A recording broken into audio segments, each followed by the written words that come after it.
বইয়ের মাধ্যমে সামাজিক বার্তা দেওয়া এটা আমার জীবনের এখন বেঁচে থাকারই লক্ষ্য। এটা আমার শখ না, এটা আমার জীবন। এই বইটিতে ৫টি বয়সে ৫টি নারী সম্পর্কে গল্প আর কি। হ্যাঁ, এটা কাল্পনিক চরিত্র, কিন্তু এতটাই জীবন ঘনিষ্ঠ যে প্রত্যেকটা মানুষের এই বইটি পড়লে মনে হবে যে এটা আমার গল্প, এটা আমার ঘটনা।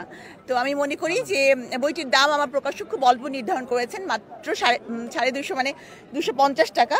তো আপনারা কিনবেন এবং পড়বেন, সকলের ভালো লাগবে। আচ্ছা আপু, আগের তো আপনি বন্দিনী বের করেছিলেন, এবারও আমার বন্দিনী দ্বিতীয় খণ্ড আসছে, ওটি প্রকাশিত হচ্ছে শব্দশিলী প্রকাশনা থেকে। আসলে এখনো তো মাত্র মেলার তৃতীয় দিন, বন্দিনী দ্বিতীয় খণ্ড কিন্তু এখনো প্রিন্টে আসেনি। কালকে বা পরশু থেকে বন্দিনী পাওয়া যাবে। তো আমি আলহামদুলিল্লাহ ভালোই সাড়া পাচ্ছি। আমি একটা কথা বলি যে যারা সোশ্যাল মিডিয়াতে অ্যাক্টিভ তারা বই লিখছে, সেটা একটা ভিন্ন বিষয়। আর আমি কিন্তু বইয়ের কারণেই সোশ্যাল মিডিয়াতে এসেছি। হ্যাঁ, কারণ আমার অন্য কোনো ক্রাইটেরিয়া নাই যার মাধ্যমে আমি সোশ্যাল মিডিয়ায় আসব। বই হাতে নিয়ে আমি সোশ্যাল মিডিয়াতে এসেছি। বইয়ের জন্যই হয়তো আপনারা বা পাঠক আমাকে চেনে বা আমার ভক্তরা আমাকে চেনে। তো আমার জন্য বই হচ্ছে আমার জীবন। বই লেখাটা আমার কোনো শখ না।